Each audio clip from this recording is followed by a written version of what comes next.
Hello everyone and welcome to class. Today we're going to be learning about Kumihimo. So Kumihimo is a Japanese form of braid making or cord making that dates way back to the samurai age when they used Kumihimo cords to tie the samurai's armor on. It is also used to make traditional belts, and the way that the fibers or the threads are woven or braided together is so flexible that it makes a very comfortable belt that is also very strong. Now, Kumihimo can be done with as few as 4 cords and over 50, so it's very versatile, and it can also be made into a round cord or a flat cord. So the method is very versatile. Kumihimo describes a wide variety of things, but all of it uses warps or individual threads and a specific braiding pattern to make a very strong cord that is very flexible. Today I'm going to be showing you how to make a Kumihimo braid using 7 strings. And in order to do that, first you're going to need to make yourself a Kumihimo loom. This is just corrugated cardboard, so if you have an old shipping box, you can cut it out of that. You could also use something like an old cereal box or cracker box, anything that's sort of a stiff board. Now, in order to draw a perfect circle, you could use a compass, and if you don't have one of those, I recommend a cereal bowl because it's a pretty good size for what we're going to do. You're going to need some scissors to cut it out. And then you'll also need some yarn. I recommend a variety of colors, and we're going to use 7 strands. So first, let's start making the loom. I'm going to open up my box and flatten it out. I'm just going to cut it right here so that it'll lay flat.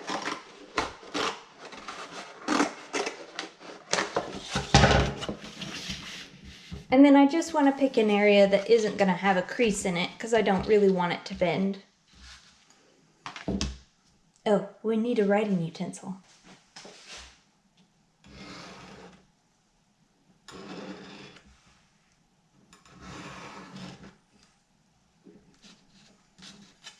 And then I'm just going to cut that out.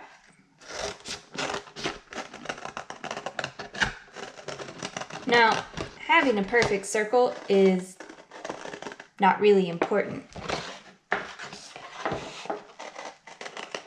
This could be a square.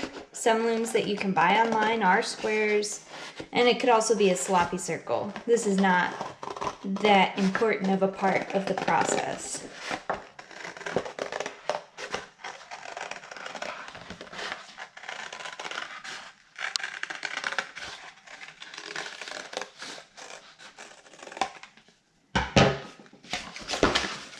Then the next step here is that we're going to cut 8 notches. So that's 1 more than the number of strands that we're going to have. And we're going to want them to be evenly spaced. So I'm going to start by cutting one at the bottom of my circle. And I'm just cutting that between 1/4 and 1/2 inch deep. Really, you could put your finger up against the end of it and make it the width of your finger. Too much deeper and you're gonna mess with the sturdiness of your loom. Too shallow and you're not gonna be able to get your string in there easier, but that you can make that very different. Okay, so now I've got my notch that I cut up here, and I'm gonna cut another notch directly below it or across from it. Then I'm gonna cut one over here directly halfway, and then halfway on the opposite side.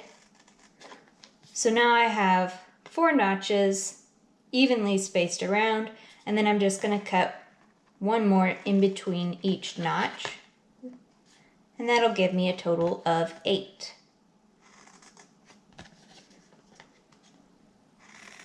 Simple, right? For this next step, I'm just going to use a pencil. You really just need anything that's kind of sharp and about the thickness of a pencil, and you're going to poke a hole through the middle. I am supporting either side of the board with my fingers, so the pencil is going to come out in between them. I am doing that because I don't want the cardboard to bend too much.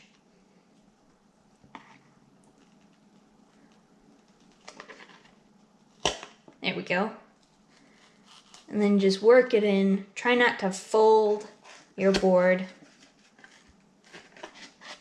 All right, and that's good.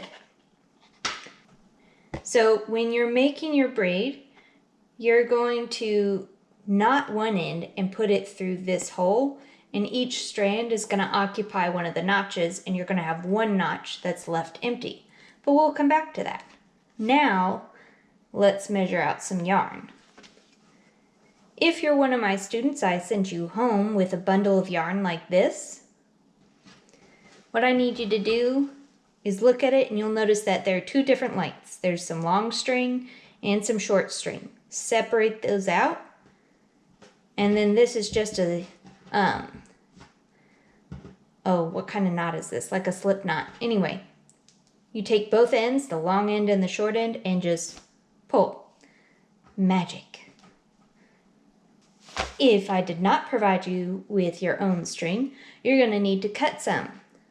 So, we're going to measure a yard. Each thread is going to be a yard long, and you will need 7 total. Now a yard, or 3 feet, is approximately the distance from your fingertips to your opposite shoulder. I'll show you.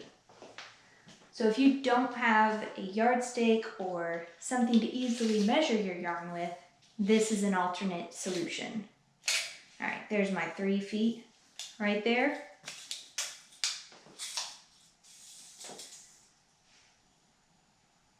I'm 5'2", so if you're taller, this length here is going to be a little bit longer, and if you're shorter, going to be a little bit shorter. But on average, from your fingertips to your opposite shoulder is 1 yard. And even if it's not a yard, it's really not that important to be precise with your measurements on this. What's important is that all of your strands are the same length, not how long they are. To measure my yarn, all I need to do is take the end in one finger, or one hand, and then stretch it out to my shoulder, cut it, and now I can measure all my other strands based on this one so that they all come out the same length. Now when you're measuring your yarn, you don't want it to be taut. You don't need to pull it tight.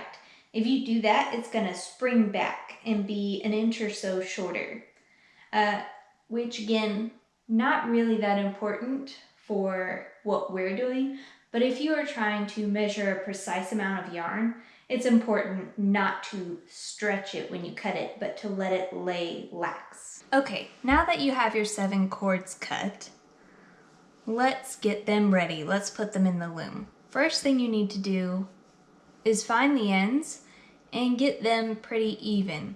Now this is only important on the end you're starting with. It doesn't matter on the opposite end. So if your strings are different lengths, it's not going to be a big deal. And I'm just straightening these out so that they lay flat and are easier to work with. Okay, now I need to tie an overhand knot. So what I'm going to do here is make a loop, and then I'm going to take the ends under, right, so they cross over the strands and then go under and through the loop, and then pull that tight. Try to keep your little tassel here about 1 inch long. You don't want it much longer, and it doesn't need to be too short either. Alright, so now that's good and tight. Then I'm going to take my knotted end and I'm going to put it through the hole in the center of my loom. And my pencil will come in useful for this.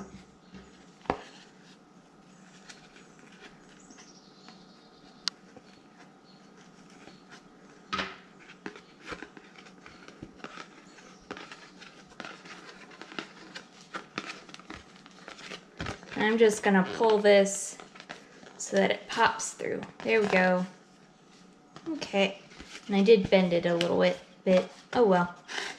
Pull this back so that the knot is flush with the back. And then I'm gonna put one strand in each notch.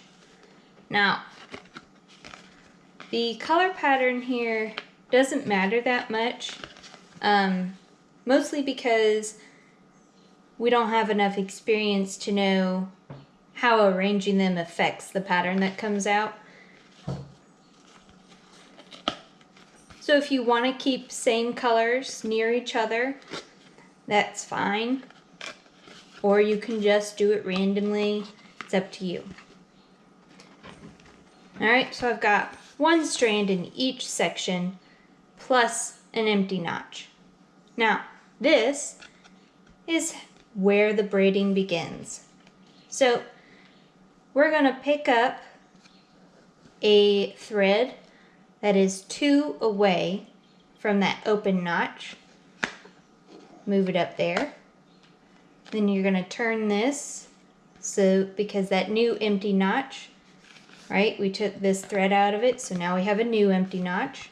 Then we're going to go back 1, 2, pick up the third strand, put it in there. Turn it again, 1, 2, pick up the third one, put it in there. And what you're going to see is the strands start to wrap over each other and form a braid. And as that gets longer, it's going to come out the back. And you're just going to occasionally tug on this knot, on this string, whenever it starts to get it tall. Now, I picked up my strand counting back on the right side. You could also do it on the left side. You just can't switch directions.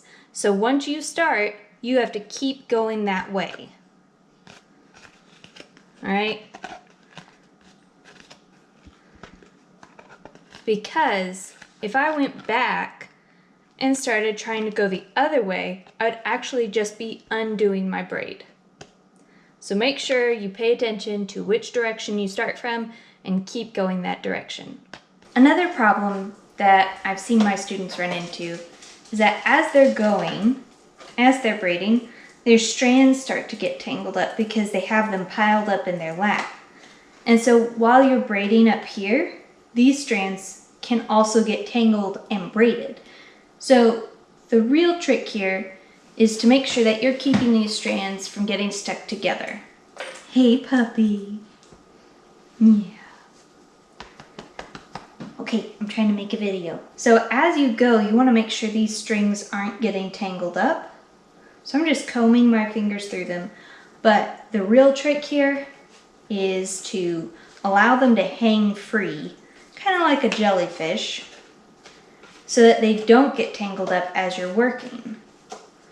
So if I let them hang down, if I'm standing or if I'm sitting to where they're not resting in my lap or touching anything, they won't get tangled. And I can also just kind of comb my fingers through them every time I've moved like 5 strands or something like that. Now you can see that my little braid is starting to stand up, and I just pull that knot to make it go back into the hole.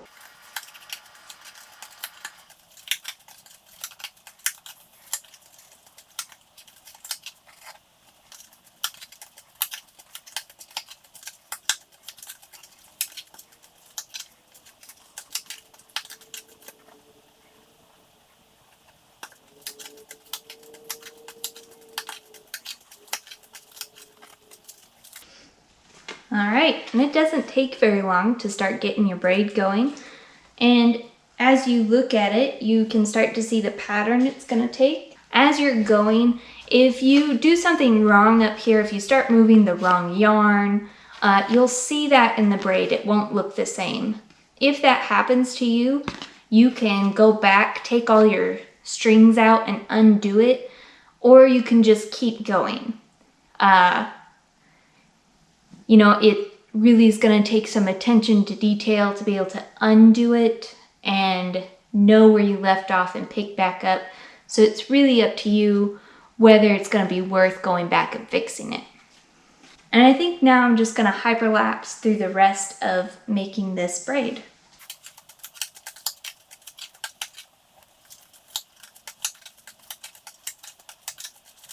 Make sure as you're going to keep pulling that braid down.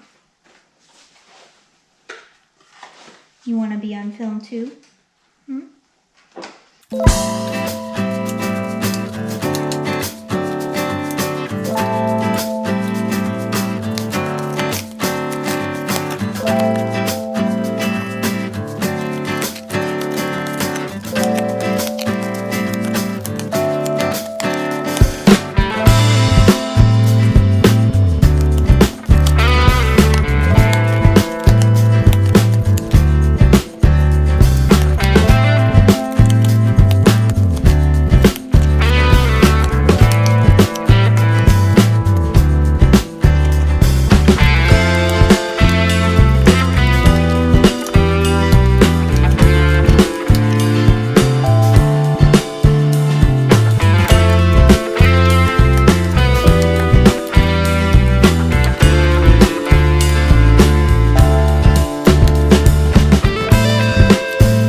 Okay, I'm getting pretty close to being done. This string is pretty short. Now some of my other strings are still pretty long, but I have to go by the shortest one. So what happens is, like, either this string I cut shorter, or as I was braiding, like the diameter, like how thick it is, means that more or less of it was used as I was braiding. So I just have a little bit more to go, and then I'm going to end this braid and tie up the other end.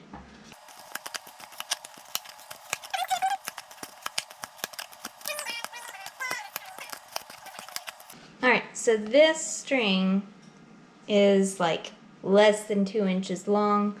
I don't want it to get too much shorter because then it's going to be hard to put in and out of the notches in the loom. So I'm actually going to call this done. So when you're done, you want to pinch the braid right here, and that's going to keep it from unbraiding as you take it out of the loom. You're going to pull all the strings out,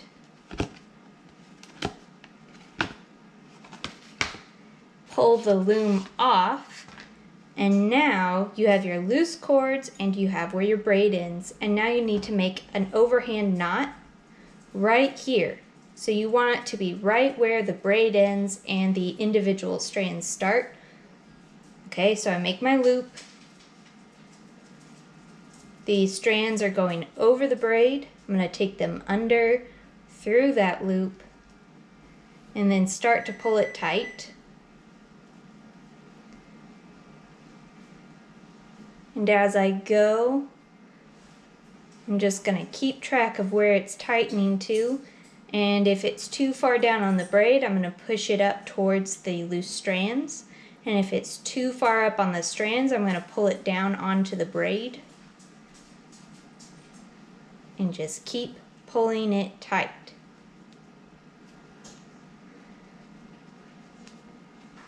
Alright, that looks pretty good. My last step here is going to be to cut off the extra yarn. So I'm just going to get my scissors and cut this yarn here. I'm also going to cut the other side just so that they're even and pretty looking.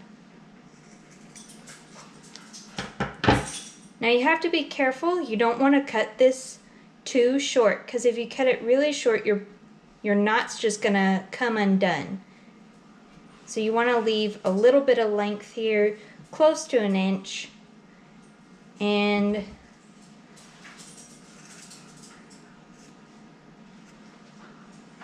then you're done. Now, you may be asking yourself, what am I supposed to do with this? Well,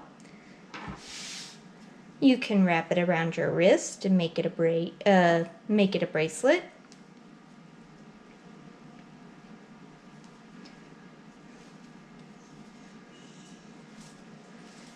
You could also wear it as a necklace. You can tie something closed with it, tie it to something. Really, it's very versatile, and it's just, what do you want to do with it? Okay, good job everybody. If you're one of my students, make sure you take a picture and turn this in. Thanks for watching.